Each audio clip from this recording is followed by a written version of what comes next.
Hey guys, how you doing today? Welcome back to my channel. My name is MT Sausage. I'm going to be the host of my channel. And welcome back guys, and in today's video, just as I promised, when we get top 10 subscribers, I'm going to bring you a top 5 video. And this is going to be the top 5 worst wall guns in Call of Duty Zombies. This is going to be covering from World War, Black Ops 1, Black Ops 2, and Black Ops 3. If you enjoyed this, make sure to hit that like button, comment down what is your least favorite wall weapon, and of course, subscribe. Now let's get into this top 5 guys. So coming in at number 5 on this list I have is the B23R from Black Ops 2.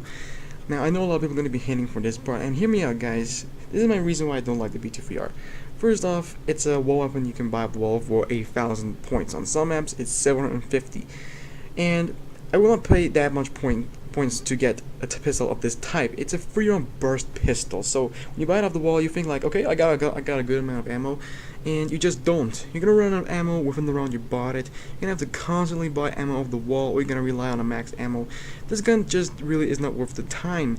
Plus, there's a lot of other guns I could buy off the wall, like the PDW or the A94, maybe even the M14. It's just so much better than this gun. I would just not. I just don't want to buy this, and you just run out of ammo, like I said, just quickly, so quickly on the B23R. When you pack a punch, it is called the B34R, and it now has 20 rounds in the mag and 180 in the reserve. Still not a lot of ammo though, so you're gonna burn relatively quickly. And the big thing about it is now fully automatic, so you can stop. You can stop the trigger whenever you want, so you don't have to wait for that free round burst to finish. So that's the one thing about it is, but still, it just isn't really. It's a pretty average gun. You just run out of ammo really quickly, and I think the only map where this gun is actually used a lot and quite popular is on transit, because it's the gun you can buy off the bus for 1,000 points. So it's a quick gun you can use if you need something quick. But that's about it, guys. I'm not a big fan of this gun, and it's very rare for me to use this gun or to even pack a punch it, but still, there's a lot of guns on this list that are way worse. I had to feel like I had to put this gun on a number 5 spot on this list. So don't hate me if this gun is your favorite, because this is my opinion. So, number 5. Coming at number 4 on this list I have is the bar from World at War. Now, there's a big thing about the bar. There's a difference between the World War II bar and the World at War bar. First off, the World War II bar is great, the World at War bar sucks. And here's my reason why. The bar is a wall weapon in Verrückt, Shinonuma, and Unlocked during Toten, but the thing about Verrückt, it's a wall gun you can buy off the wall for 2,500 points in that secret room on one of the spawn rooms. I mean, 2,500 points, you can buy Juggernaut with that amount of money. And it becomes with a bipod, and the bipod can only be used on 2 places on this map.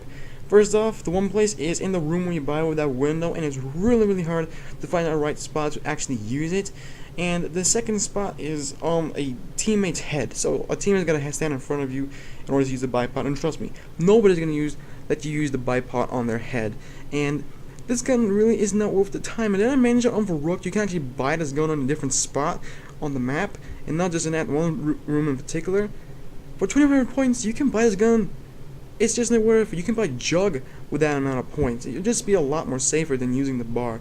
But anyhow, with the bar, when you pack a punch on the Reese, of course it doesn't have it on any other maps, you will get the Widowmaker, and now has, again, I think 30 rounds in the mag and 180 in the reserve. So it is buffed a little bit, not entirely, but you can actually do pretty good with this gun, and it pretty sucks still. I mean, this is not a lifesaver gun, so don't rely on this gun to actually save you on a higher round. Maybe like past round 15, you won't be able to save yourself with this gun, but I mean, it's still a pretty below average gun if you think about it, but it's definitely a lot better than some of the guns on this list.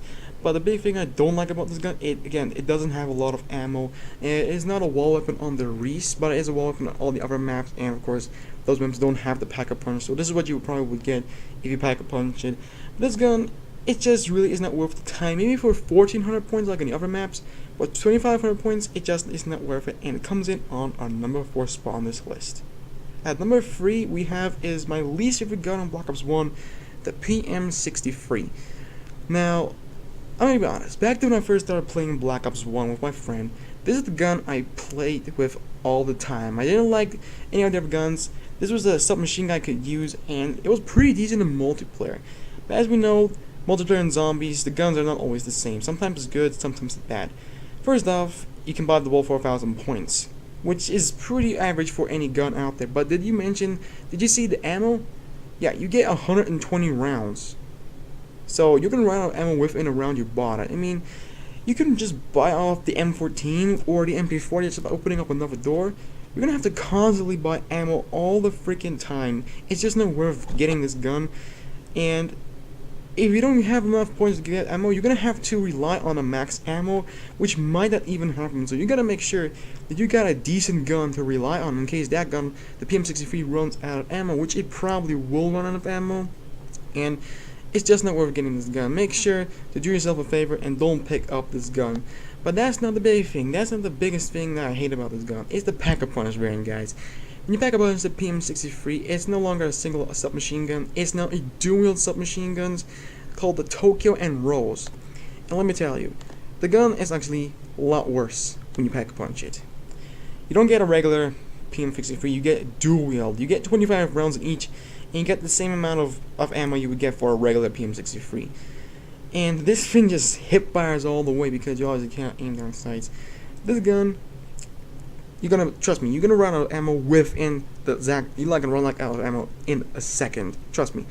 You're just better off using a different gun, or maybe even using the pistol. At least you can get the Mustang and Sally. This gun, the guns are it just sucks so much. You cannot use this thing. And trust me, don't even buy this gun. Don't even Pack-a-Punch this gun. Just rely on something completely different other than that, because trust me, you are gonna die and run out of ammo so quickly. And it comes in on number 3. At number 2, I have is a tie between two guns, the Kar98K and the Arasaka. Now the only reason why I have is the Kar98K on this list, or gameplay of it, is because the difference between the Arasaka and the Kar98K is that the Arasaka actually has cleaner iron sights in my opinion, but they're the exact same guns, just reskins of each other. Since Shinamo was actually a Japanese map, so they just switched it up with the Arasaka. But the Kar98K is that one gun, the 200 points gun you can use to make headshots. This gun is pretty good to use up until round 3 if you make headshots all the time, maybe on round 4. But after round 4, you just can't use this gun. You can go ahead and buy something completely different, but that's not the case. The Pack-a-Punch variant is a whole lot worse. It is called the Armageddon, which sounds pretty cool. It's a cool gun name on a shitty ass gun. Just look at this. Now the Kar98K regularly, with the regular, one shot is 100 damage, which is the same as one knife, okay? The Armageddon, when you Pack-a-Punch it, it now has 200 damage per shot. So it does 2 knives. Why would you want to waste a gun slot that does 200 damage that is the same as 200 shots? I just don't understand that. But nothing worse. Number 1 is the Springfield. This gun is literally the worst. A 2-shot on round 1. Literally, this is like the retarded brother of the Kar98K. Literally, this thing sucks so much. I mean, back then when the game actually came out for Rook, it used to be a 2-shot on an insta-kill. Now, I believe they actually patched that, so that's the one thing about this gun. It is actually a box weapon on a lot of other maps, but it's a wall weapon on Verrucht. And if you spawn in the room with quick revive, you're just so unlucky because the other room has so much better guns. The Springfield is just really bad. You cannot get kills with this. You're probably gonna get yourself killed using this gun. You're better off using the M1 Grand or maybe even the Bar. Sure, you have to pay a lot of points to actually use it, but maybe even using the Thompson by just opening up another door, or the double barrel shotgun even. So, yeah, it's really hard to use this gun, and it sucks really bad. Now, the iron sights is kind of retarded as well, because if you actually aim on the iron sights, it actually shoots left. So you gotta aim a little bit left to actually hit the target, or not to hit the zombie. I mean, you can't use this gun. I would just recommend avoiding this gun at all times, because you're gonna get yourself killed with this gun. Just use something completely different like the M1 Grand even, or the Bar, and you'll just be safe. Now, the Springfield actually doesn't have a Pack-a-Punch variant because it's not on the Reese, which I'm really grateful for, because I just cannot imagine what this gun's gonna be like. If it's gonna be worse than the Kar98K, which it is, I just can't imagine what this gun's gonna be about. So thanks Triarch for not putting this gun on the Reese. I do hope it's not gonna be in Black Ops 4. So guys, do yourself a favor, just don't use this gun. Don't use it, don't even think of buying, don't even look at it, and you will just be a lot safer when playing for Rook. And that's about it, guys. That is the top 5 worst wall weapons in Call of Duty Zombies. Let me know what is your worst wall weapon in Call of Duty Zombies, and also hit that like button if you like this. Also subscribe to my channel. If we can get about 15 subscribers, I will bring you guys another top 5/top 10 video. Without further ado, I'll see you guys in the next.